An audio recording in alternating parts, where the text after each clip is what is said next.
Sah, kita bermakmum pada imam Wahabi hukumnya sah, tapi tidak dapat keutamaan sholat berjamaah. Lebih bagus sholat sendirian. Daripada pahalanya masyarakat rusak, imamnya diganti. Pak Imam, karena Pak Imam ini Wahabi, silahkan cari tempat lain. Kita cari imam yang ahlus sunnah wal jamaah. Kalau di Indonesia, maksudnya di Indonesia itu biasanya yang zikirnya sendiri-sendiri itu orang Wahabi. Biasanya kalau di Indonesia. Kalau di Masjidil Haram dan Masjid Nabawi, imamnya itu banyak. Yang Wahabi ada, yang Syafi'i ada, yang ada semua di sana. Imamnya agak semuanya Wahabi di sana. Cuma ada yang Wahabi, ada yang bukan. Kita ini kan nggak kenal. Kalau ke sana anggap saja yang bukan Wahabi itu. Biar nggak ragu-ragu. Anggap saja begitu. Dan karena darurat kalau di sana, soalnya nggak ada lagi kan. Kalau nggak sholat berjamaah di sana kan kapan sholat berjamaah di sana? Kalau di sini kan banyak pilihan. Kalau kita sholat, ya sholat, ternyata imamnya Wahabi setelah selesai, misalnya dari zikirnya, apakah sholatnya wajib diulangi lagi? Enggak wajib. Karena bermakmum kepada Wahabi, kepada Syiah itu hukumnya sah, cuma makruh. Itu makruh itu kalau kita tahu dari awal. Kalau nggak tahu ya nggak apa-apa.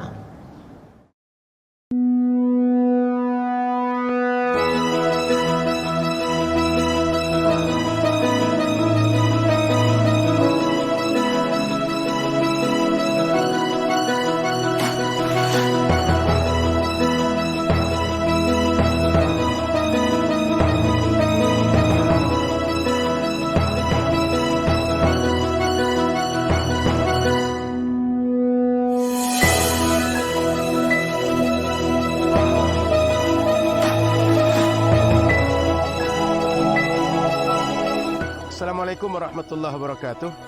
Setelah kami memulai pesantren Nurul Azhar di Jalan Tengku Mahmud, ternyata banyak masyarakat yang ingin anaknya juga ikut pesantren di Nurul Azhar. Tapi daya tampungnya tidak bisa memadai banyak orang. Alhamdulillah hari Selasa 28 Desember 2021 kami diamanahkan kembali untuk mengelola tanah wakaf 2 hektar di Jalan Tengku Maharatu, Kelurahan Tengku Maharani, Kecamatan Rumbai Barat, Kota Pekanbaru.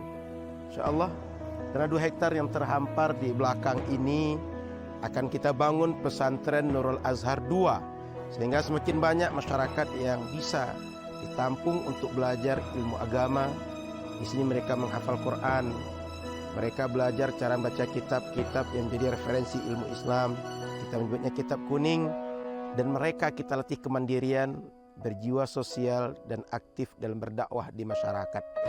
Bapak Ibu bisa support wakaf pembangunan pesantren Nurul Azhar 2 melalui rekening Bank Muamalat 221066666666 kali atas nama Yayasan Tabung Wakaf Umat atau Bank Syariah Indonesia BSI 14766666666 7 kali. Tahu Bapak Ibu bisa support melalui Bank Rio Kepri Syariah 82021666661. Mohon ditambahkan kode 01 di ujung transfer Bapak Ibu. Kemudian konfirmasikan kepada admin Yayasan Tabung Wakaf Umat. Hubungi 0852 65416060. Admin Yayasan Tabung Wakaf Umat. Semoga di akhirat ini yang perjumpakan kita dengan Nabi Muhammad sallallahu alaihi wasallam. Berkah selalu. Terima kasih. Assalamualaikum warahmatullahi wabarakatuh.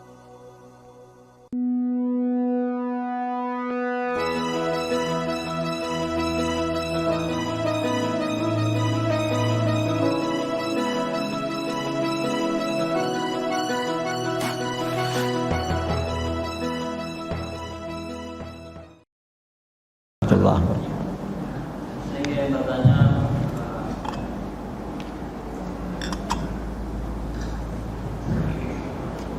Assalamualaikum warahmatullahi wabarakatuh. Oke, saya ingin bertanya yang pertama,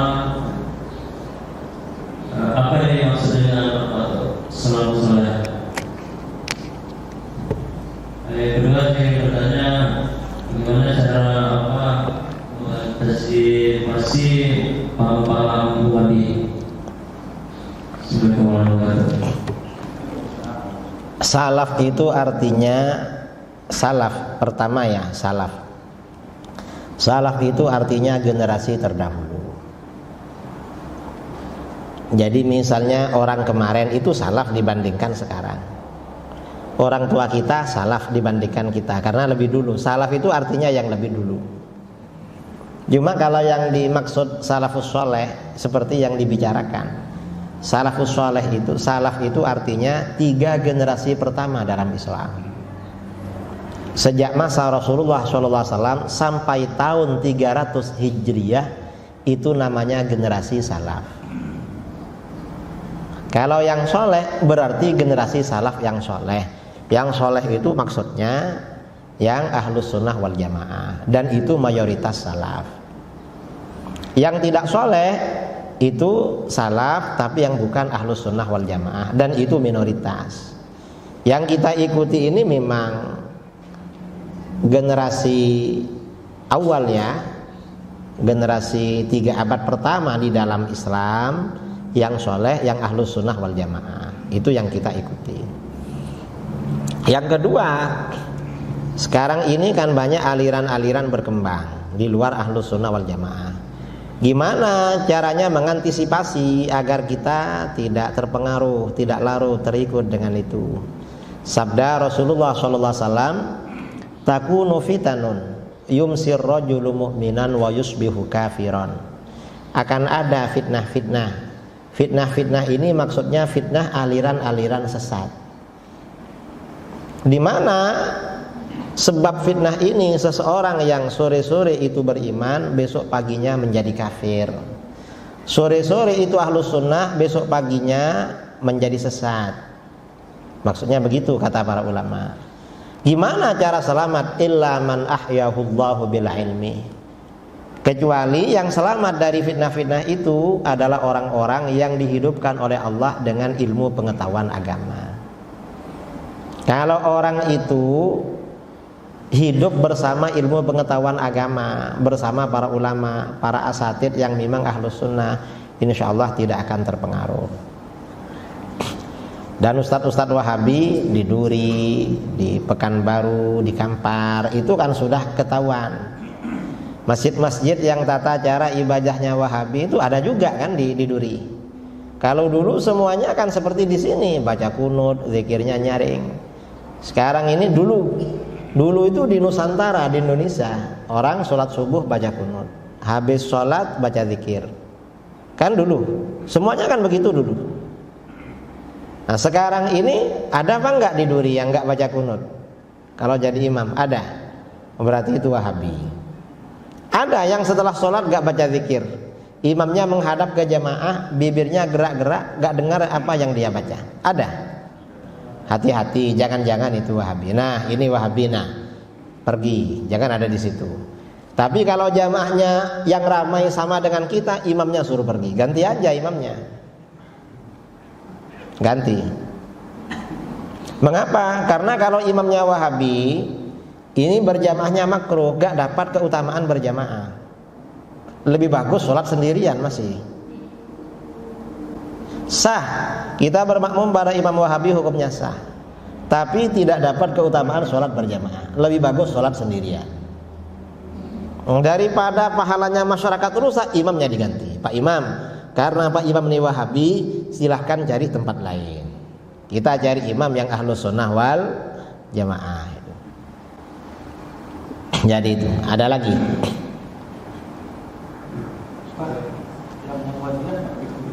Apa? Muhammadiyah. Muhammadiyah itu didirikan oleh Kiai Ahmad Dahlan. Kiai Ahmad Dahlan itu orangnya bermadhab. Beliau mazhabnya Syafi'i, orangnya Sufi, dan orangnya Sufi akidahnya Asy'ari. Itu Kiai Ahmad Dahlan. Mengapa Kiai Ahmad Dahlan ini mendirikan Muhammadiyah? Dulu di Jakarta itu ada masa Belanda ya, sebelum kemerdekaan 100 tahun yang lalu, atau 100 tahun lebih yang lalu. Di Jakarta itu ada organisasi namanya Jamiatul Khair. Yang mendanai dan yang mengurus tuh orang-orang Arab, Habib-habib orang-orang Arab. Nah, karena di Jogja dan Jawa Tengah itu waktu itu ramai kristenisasi yang diadakan oleh Belanda. Belanda ngirim pendeta-pendeta ngajak orang masuk Kristen. Ki Ahmad Dahlan ini mau membuka cabang Jamiatul Khair mengatasi kristenisasi. Ternyata oleh Belanda dilarang. Waktu itu Belanda sangat melarang memang. Ada ormas yang tersentral kemana-mana dilarang. Khawatir menjadi cikal bakal kemerdekaan. Akhirnya bagaimana? Ki Ahmad Dahlan mendirikan Muhammadiyah menghadapi kristenisasi. Dan mazhabnya Syafi'i. Kef. Assalamualaikum warahmatullahi wabarakatuh.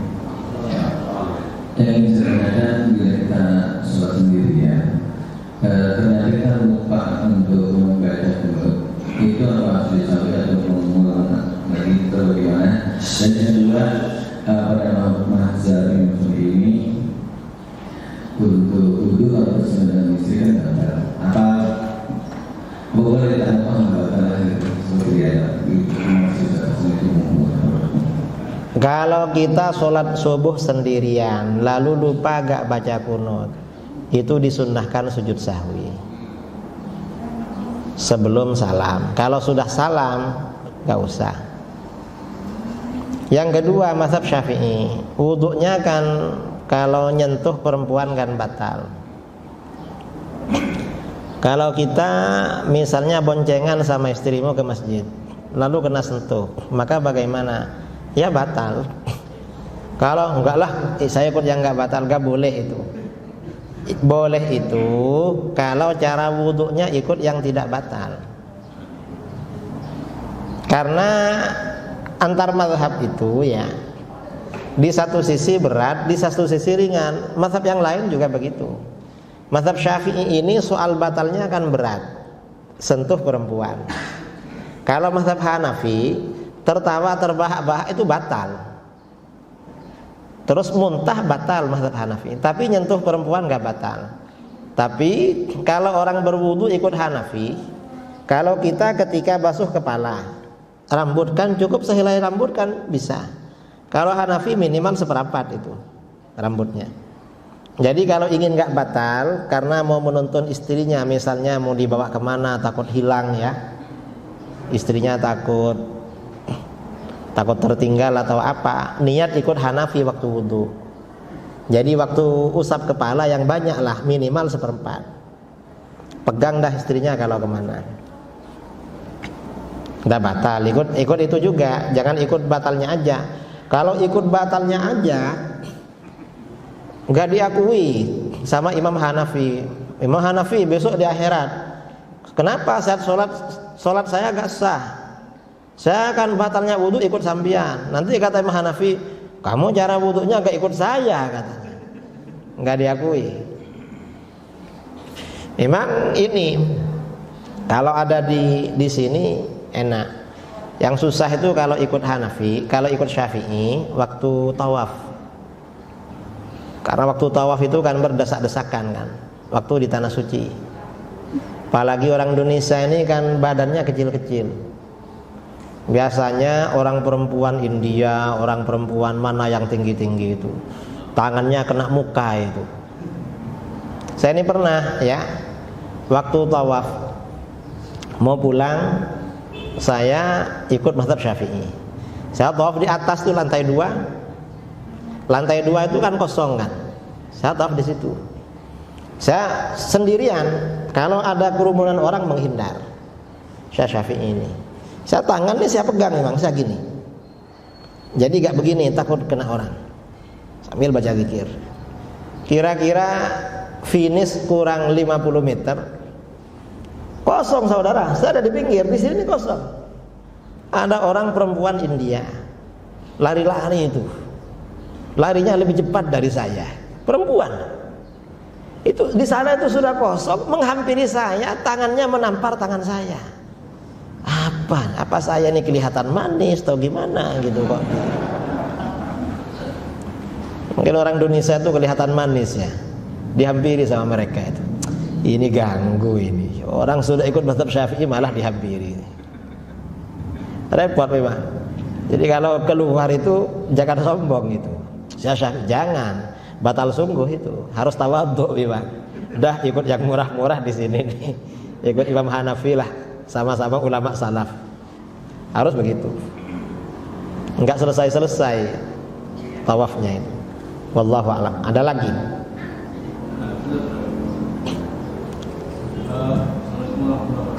Assalamualaikum. Tadi kan saya bilang kalau saja imamnya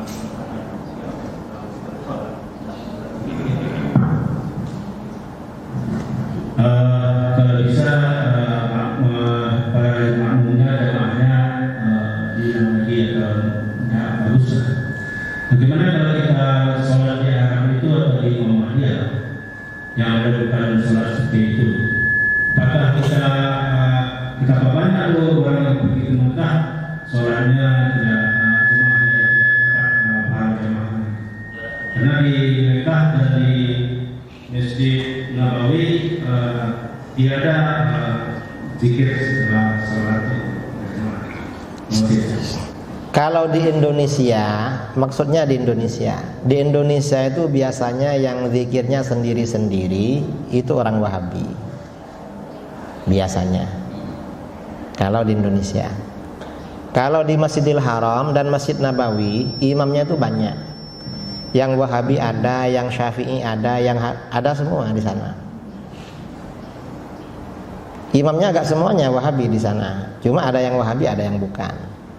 Kita ini kan nggak kenal. Kalau ke sana anggap saja yang bukan Wahabi itu. Biar nggak ragu-ragu. Anggap saja begitu. Dan karena darurat kalau di sana, soalnya nggak ada lagi kan. Kalau nggak sholat berjamaah di sana kan kapan sholat berjamaah di sana? Kalau di sini kan banyak pilihan. Kalau kita sholat, ya sholat ternyata imamnya Wahabi setelah selesai, misalnya dari zikirnya, apakah sholatnya wajib diulangi lagi? Enggak wajib. Karena bermakmum kepada Wahabi, kepada Syiah itu hukumnya sah, cuma makruh. Itu makruh itu kalau kita tahu dari awal. Kalau nggak tahu ya nggak apa-apa.